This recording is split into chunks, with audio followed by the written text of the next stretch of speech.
వచ్చే జోకులు చెప్పుకుందాం. బావిలోంచి బయటకు రా.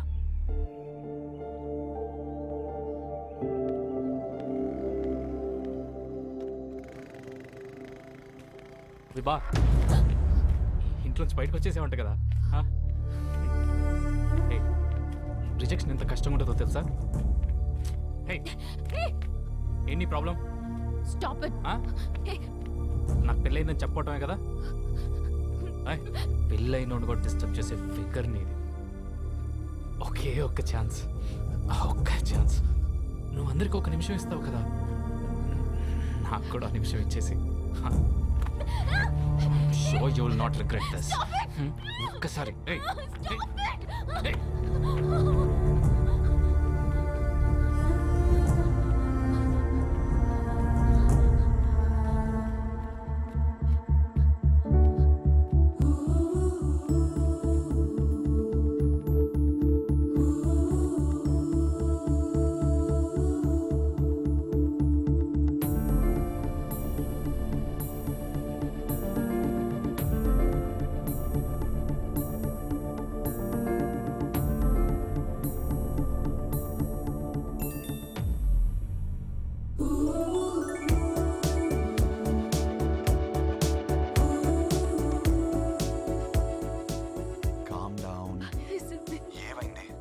Calm down. సరే, ఏమైనా పర్లేదు, నువ్వు ఫస్ట్ కామ్ అవ్వు. ఇప్పుడే చెప్తున్నా, నేను పైకి వచ్చేస్తాను. రానా? మరి నువ్వు కామ్ అవ్వు. Listen, you're not alone. Believe me, you're not alone. కూర్చో కాసేపు ప్లీజ్.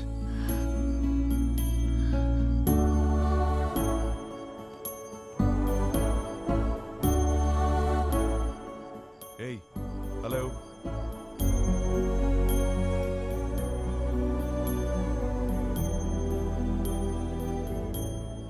హలో. చెప్పు.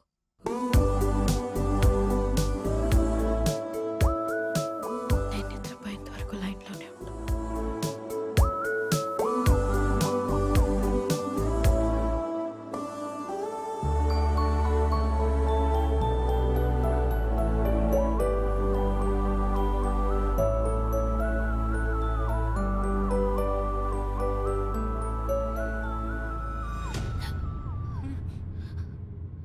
అయ్యో, అంత భయపడకమ్మా. ఇలా భయపడినట్టు యాక్ట్ చేసి నన్ను బాగా బుక్ చేసావు. అయినా నీ లైఫ్లో ఒకడు ఉన్నాడని నాకు చెప్పాలి కదా నాన్న. రే, అలాంటి అమ్మాయితో లైఫ్ మొత్తం కలిసి బ్రతకాలని కోరుకోవాలి, కానీ నీ విషయం అడుగుతావా? నువ్వెవడరా చెప్పడానికి?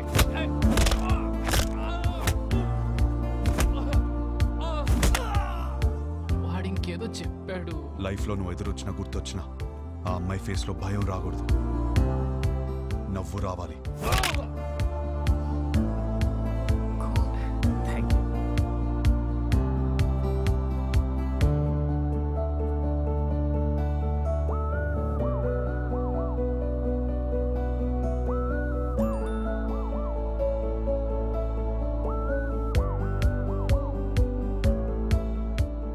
Hold your smile.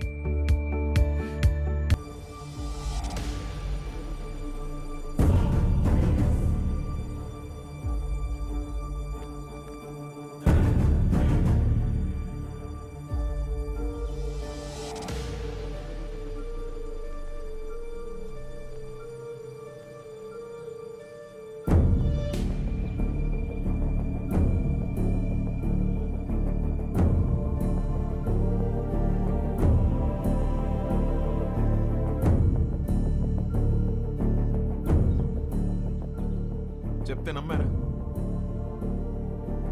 ఇల్లు వదిలేసి వెళ్ళిపోయిన అమ్మాయి మళ్ళీ తిరిగి వస్తే అల్లుడు దొరికాడు అనుకున్నా. నా కర్మ, మళ్ళీ వీడు దొరికాడు నాకు. ఎప్పుడొచ్చావురా? నానా, అది ఎప్పుడొచ్చావు? ఎవరి కోసం వచ్చావా అని అడగండి. విభా కోసమే వచ్చాను. నాకు ఈ పెళ్లి కరెక్ట్ కాదు. లైఫ్ పార్ట్నర్ని సెలెక్ట్ చేయడంలో నీకెందుకు అంత కన్ఫ్యూజన్? ఆ అమ్మాయి అడిగిన 4 పిచ్చి ప్రశ్నలు 4 రోజుల వరకే సరిపోతాయిరా. దాని తర్వాత రియాలిటీస్ చూసినప్పుడు ఈ ఫ్యాంటసీస్ ఏవి మిమ్మల్ని కలిపుంచావు. కలిపుంచేది ఒక్కటే ఉంది, సర్దుకుపోయే గుణం. సక్సెస్ఫుల్ కాపురానికి కావలసిన ఫస్ట్ ఎలిజిబిలిటీ అది. ఆ రియాలిటీ మాకు తెలుసు కాబట్టే అందరం కలిసి పక్క పక్కన ఇలా హ్యాపీగా ఉంటున్నాం. అది అర్థం కాకే పెళ్లికి ఎలిజిబిలిటీస్ ఉన్నా కన్ఫ్యూజ్ అవుతున్నాం. అర్థం కాంది మీకే నాన్న. కాపురానికి వేరే ఎలిజిబిలిటీస్ ఉన్నాయి. అలా ఉంటే నా కూతురి పాటికి నీ పక్కనే ఉండాలిగా. ఏది వస్తుంది రాదు, వస్తుంది రాదు.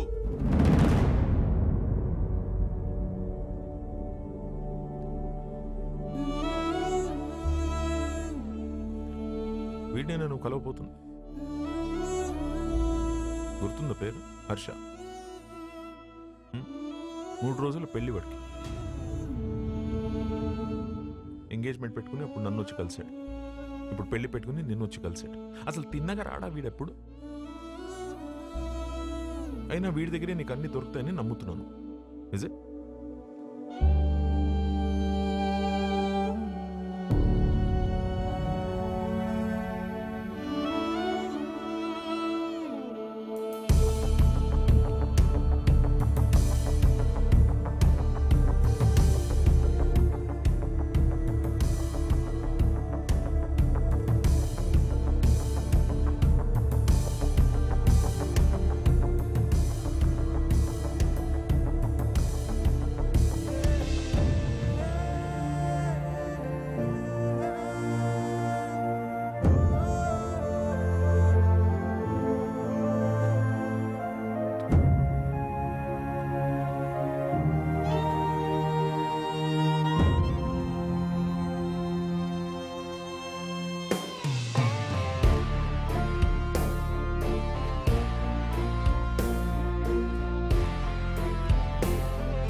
మేము సర్దుకుపోయి బ్రతుకుతున్నామని అర్థమైపోయింది. ఇంకేదో దారి ఉందన్నావుగా, అది చెప్పి చావచ్చుగా. అది చెప్తే అర్థం కాదు, ప్రూవ్ చేయాలి. అది ప్రూవ్ చేయాలంటే నా పక్కన విభా ఉండాలి. ఇన్నిసార్లు ఫోన్ చేసి ఫోన్ ఎత్తలేదంటే తను మళ్ళీ హర్ట్ అయి ఉంటుంది. తను హర్ట్ అయితే వచ్చి మొహం పైన జోకులేస్తుంది. అది జరగలేదు కాబట్టి నాకు ఇంకా హోప్ ఉంది. సరే, మాకు టైం అవుతుంది. పక్కనే పెళ్లికి వెళ్తున్నాం. నిన్న ఎక్కడ డ్రాప్ చేయాలో చెప్పు. ఎవరి పెళ్ళికి బ్రదర్? మేఘా, హర్ష. మేఘా నీకేమవుతుంది?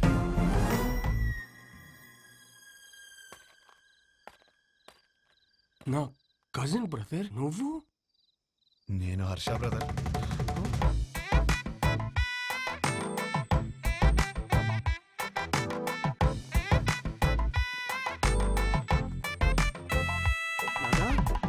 ఏంటి నాన్న నీ ప్రాబ్లము? మేఘాన్ని చేసుకుంటే లైఫ్ ఎంత బాగుంటుందో తెలుసా? చెప్పు చెప్పు, నీ మనసులో ఏదో ఉంది, చెప్పురా నాన్న. నాకు ఒకసారి చెప్పు, ఒకసారి చెప్పు. ఈ పెళ్లి చేసుకుంటే నీతో కాపురం చేసినట్టు ఉంటుందిరా. నాతో కాపురం చేసినట్టు ఉంటుందా? ఎంత బాగా చూస్తున్నారా నిన్ను. చోకొట్టి పడుకోబెట్టాను, ఊకొట్టి లేపాను, ఎప్పుడైనప్పుడు మ్యాగీ నూడిల్స్ పెట్టాను. ఇంకా ఆపరా. For the first time I think I need a shoulder రా. For the first not the shoulder I want, but రేయ్, when nothing is available, go for the reachable. Come on.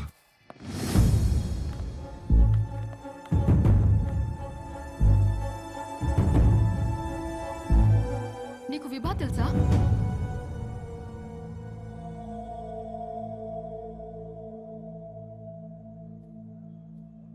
అరే, తెలియకపోవడం ఏంటి? ఎంత పెద్ద స్టాండప్ కమెడియన్. పెళ్లికి సంగీత్లని చాలా boring. This time it's standup time. Come on, get ready. ఏంటి బావ ఇది? ఆపేల రావడం ఏంటి? షో చేయడానికి వచ్చింది, నవ్వించి వెళ్ళిపోతుంది. నవ్వించకపోయినా పర్వాలేదు, నవ్వుల పాలు చేయకపోతే చాలు. హర్ష, విభా బాగా హర్ట్ అయి ఉంటుంది. ఇప్పుడు ఎలాంటి జోక్స్ వేస్తుందో ఏంటో. ఆ జోకులు నీ మీద మాత్రం వేయకూడదని కోరుకుంటున్నా.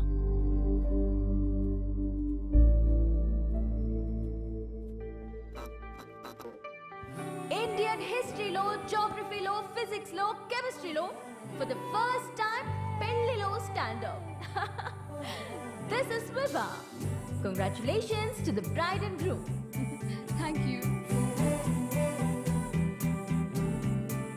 మా బతుకు బస్ స్టాండ్ అవ్వకుండా కాపాడేదే మొగుడు పెళ్ళాల జోక్స్. అమ్మా తల్లి, మామే జోకులు వద్దమ్మా. అరే వద్దమ్మా. వద్దా? వద్దు. సరే, నా గురించి చెప్తా. నా లైఫ్ లో నన్ను బాగా ఇన్ఫ్లుయెన్స్ చేసిన ఒక వ్యక్తి ఉన్నాడు. అతని పేరు సుబ్బు. మా నాన్న. మీరు అనుకున్నది కరెక్టే, తన పేరు సుబ్రహ్మణ్యమే. కానీ నా కథ వింటే సుబ్బు అని పిల్లడమే ఎక్కువ అని మీరే ఫీల్ అవుతారు. రియల్లీ అంత టార్చర్ పెట్టాడు. ఇదే మాట సుబ్బుని అడిగాను అనుకోండి, వీడొద్దు వాడొద్దు అని నేనే టార్చర్ పెట్టానంటాడు. మరి పెళ్లి కొడుకుల్ని పేక ముక్కల్లా చూపిస్తూనే ఉన్నాడు.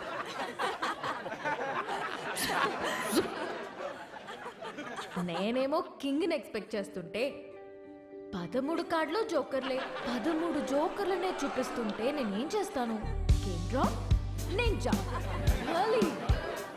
అప్పుడొచ్చాడు నా రాజకుమారుడు.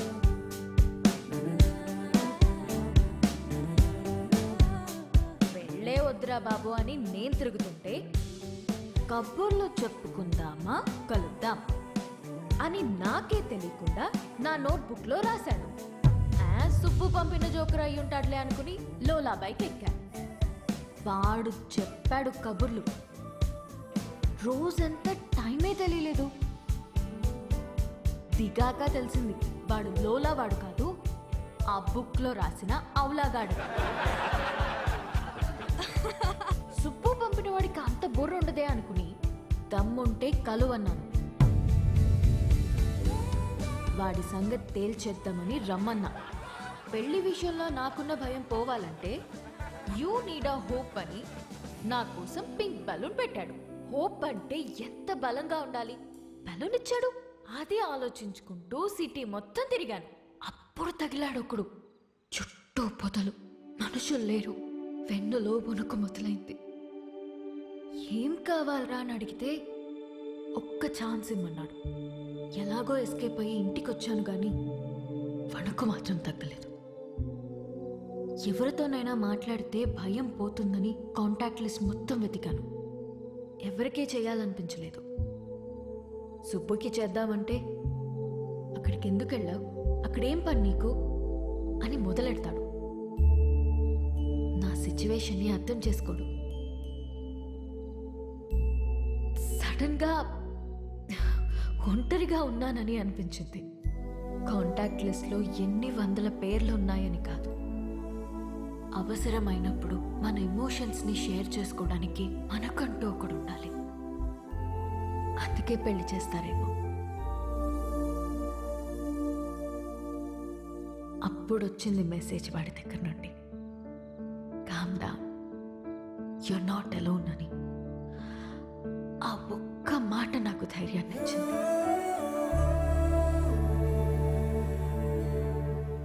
నిద్రపోయే వరకు జోజో పాడమన్నాను.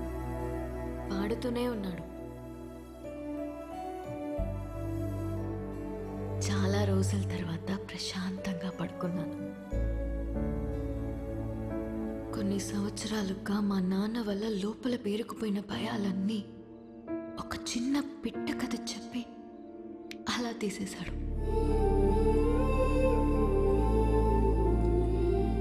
కనిపించకుండానే ఒక కాపురం చూపించాడు. కలుద్దామనుకున్నా. మా నాన్నకి హీ ఈజ్ ద వన్ అని చూపించాలని వెయిట్ చేశాను. అంతలోనే మా నాన్న షాక్ ఇచ్చాడు. వాడికి పెళ్ళి అని.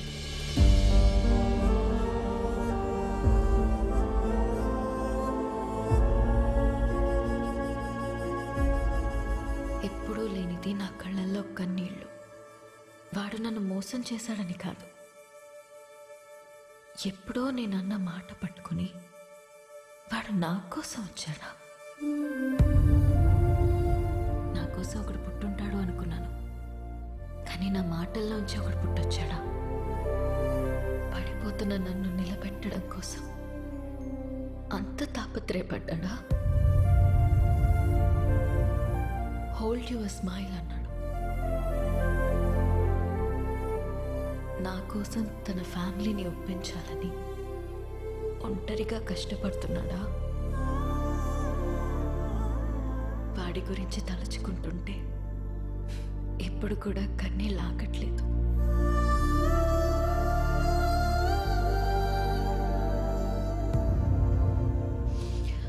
ఇప్పటికిప్పుడు వాడిని హక్ చేసుకోవాలనుంది. కానీ వాడి హక్ నాకు ఈ లైఫ్లో దొరుకుతుందో లేదో తెలియడం లేదు.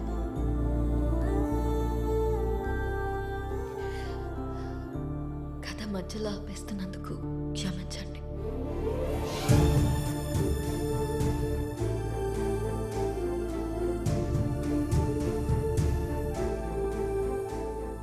ఆగో.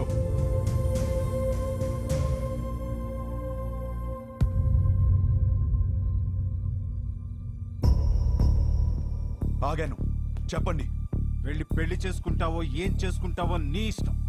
ఎలాగైనా బతుకు. ఇక నీకు మాకు ఏ సంబంధం లేదు. కానీ వెళ్లే ముందు ఆ అమ్మాయికి సారీ చెప్పేసి వెళ్ళు.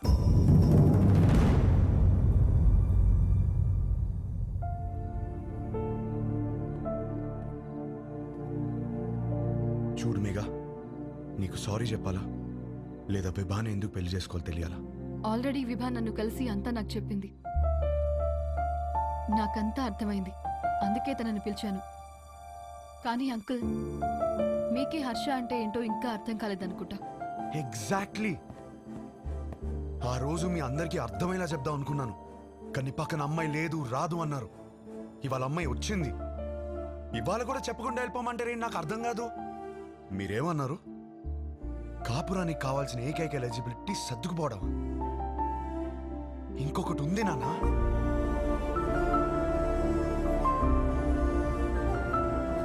విభా మాటల్లో కనిపించిందే రొమాన్స్. అది అస్సలైన ఎలిజిబిలిటీ. విభాన్ కలిసి మొదటి రోజే అడిగేసింది, what you expect from a married life అని. నేనేదోలా ఏదేదో అనేసాను, లవ్ అని కూడా అన్నాను. కానీ ఆ తర్వాత తెలిసింది లవ్ కన్నా గొప్పది రొమాన్స్ అని. నా లైఫ్ అంతా రొమాన్స్ తో నిండిపోవాలి. అంటే ఏంట్రా, మీ అంతా రొమాన్స్లు చేయకుండా కాపురాలు చేస్తున్నావా, పిల్లలు కనేస్తున్నావా? మామయ్య, మీకు ఎలా చెప్పాలి? మీకు ప్రేమ అంటే అర్థమవుతుంది, రొమాన్స్ అనగానే ఏదో బూతులా మాట్లాడతారని నాకు అర్థం కాదు. రొమాన్స్ అంటే గదిలోకి వెళ్ళి తలుపులేసేసి 10 నిమిషాలు ముగించే పని కాదు. రొమాన్స్ అంటే ప్రేమని చూపించడం. ప్రతి ఒక్కళ్ళు ప్రేమిస్తున్నానని చెప్పేవాళ్లే, కానీ ఎంతమంది ఆ ప్రేమను చూపిస్తున్నారు? ఎరా, ఎవరు చూపించట్లేదని ఎట్లా అంటావు? మేము చూపిస్తున్నాం ఇక్కడ. ఏంటి సార్, ఏంటి సార్, ఏంటి సార్, ఎలా చూపించారు? గిఫ్ట్ తెచ్చి తీసుకో అని టేబుల్ మీద పడేశారు, అలానా? కాస్ట్లీ గిఫ్ట్ ఇచ్చారని మీరు పొంగిపోవడం కాదు సార్, దగ్గరికి వెళ్ళి ఆవిడ పొంగిపోయేలా ఇవ్వటంలో ఉంది ప్రేమను చూపించటం. అప్పుడు 10 రూపాయలు గిఫ్ట్ ఇచ్చినా సరిపోతుంది. పెద్దవాళ్ళతో ఏంట్రా ఆ మాటలు? మాకు ఆ మాత్రం తెలీదా? మొగుడు పక్కనున్నంతసేపు కోట్లు సంపాదించు, లగ్జరీ కావాలంటారు. సంపాదించడానికి వెళ్తే నువ్వు పక్కన లేవంటారు.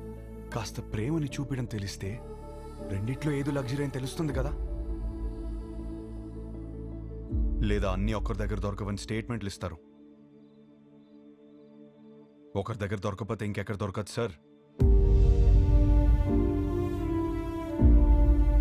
ఇద్దరు సంతోషంగా ఉండాలని పెళ్లి చేసుకుని ఒకరినొకరు బాధ పెట్టుకుంటున్నారు.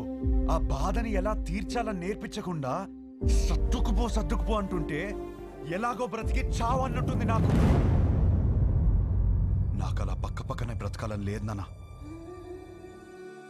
నాకు నా వైఫ్తో చాలా అంటే చాలా దగ్గరగా బ్రతకాలనుంది. అలా బ్రతకాలని తెలిసిన అమ్మాయి విభా. కాపురం పాత పడకుండా ఫ్రెష్గా ఉండాలంటే ఒక గ్రేట్ రొమాన్స్ కావాలని తెలిసిన అమ్మాయి విభా. తన బాడీ తనది మాత్రమే కాదు, వచ్చేవాడిది కూడా అని హెల్దీగా అందంగా ఉంచడంలో ఎంత రొమాన్స్ ఉంది. మొగుడు పక్కనే ఉన్నప్పుడు కబుర్లు పుడుతూనే ఉండాలని ఒక అమ్మాయి కోరుకోవడంలో ఎంత రొమాన్స్ ఉంది. నాకు సన్సెట్ ఇష్టం, ఎందుకంటే నా లైఫ్ పార్ట్నర్ ఇంట్లో వెయిట్ చేస్తుందని ఆశ రేజ్ చేస్తుంది కాబట్టి. ఇలా ఆలోచించడం డర్టీ అయితే కొంచెం డర్టీ మైండ్ ఉండాలి నాన్న. నువ్వేమన్నావు మావయ్య? పెళ్లి చేసుకోవడానికా ఉంచుకోవడానికా? ఉంచుకోవడానికే, దగ్గరగా ఉంచుకోవడానికి. ఇవన్నీ తెలియకే కోర్టులో తలదించుకున్నాను. ఇప్పుడు తలెత్తి చెప్తున్నాను, నా కాపురం బాగుంటుంది. నాకు విభానిచ్చి పెళ్లి చేయండి.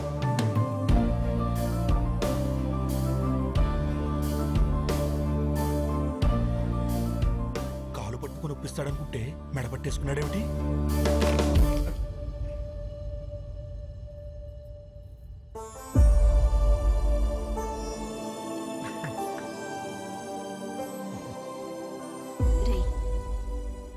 అమ్మాయి బాధపడుతూ ఉంటుంది, వెళ్ళి కబుర్లు చెప్పు, కౌగిలించుకో.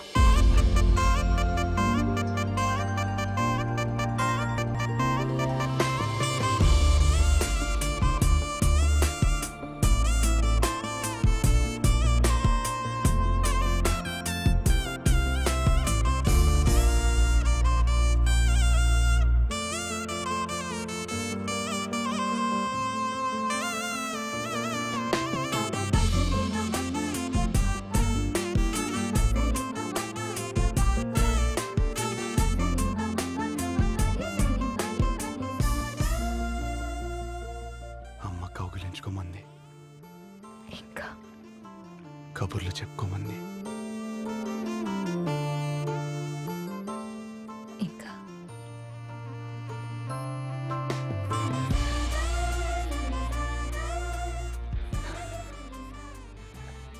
నీతో కనీసం 25,000 మీల్స్ కలిసి తినాలి.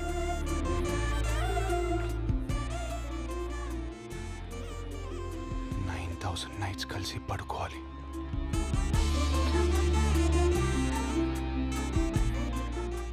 కొన్ని వందల వెకేషన్కి వెళ్ళాలి. అన్నిటికీ మించి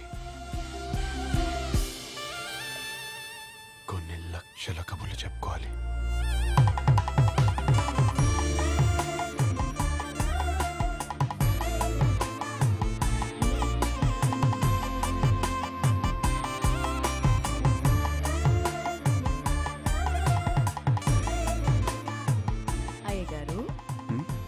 పెళ్లి చేసుకుందామా?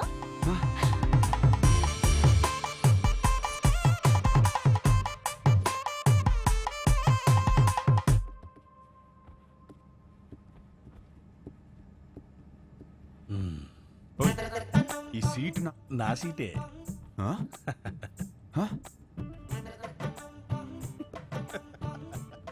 వన్ మినిట్ బాస్, కొత్తగా పెళ్లి చేసుకున్నాం. పొరపాటున 2 ఐల్ సీట్లు బుక్ చేశాను. మీరు 4Bకి వెళ్తారా? వెళ్ళను. ఏ? 4Aలో నా వైఫ్ ఉంది, కావాలని బుక్ చేశాను.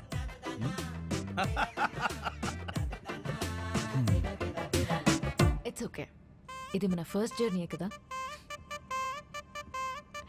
మెమరబుల్గా చేద్దాంలే.